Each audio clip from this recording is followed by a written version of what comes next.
So the assignments this week, pretty straightforward.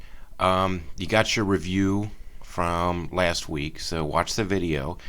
That's my lecture on what you needed to know from last week, and fill out the chart like you've been doing. Some of you still need, I can't tell, I need you to put in more information. I can't tell if you watched the video or not. So I've been, from here on out, if you have, I know everything and I don't, I didn't miss anything, if that's all you put in there, you're going to get a 0. So make sure you watch the video and fill out the chart with specifics. Okay, second one is civil liberties terms. There's a lot of these. This chapter has a lot of terms because this chapter is about the Bill of Rights. So take some time and get that done.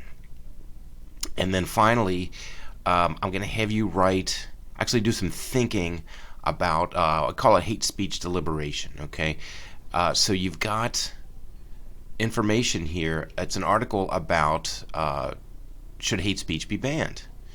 Okay, and it's an interesting article because it talks about speech that obviously is going to offend people. Should that be protected in democracy, especially under our First Amendment?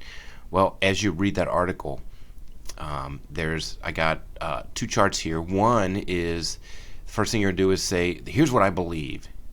Tell me the line number in the article. All the numbers are lined.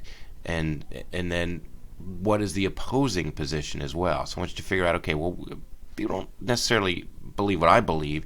Here's why they believe that. And then put the line numbers again. And then I want you to summarize your position in a paragraph using specific details, either from what you've known so far about the First Amendment or from the article.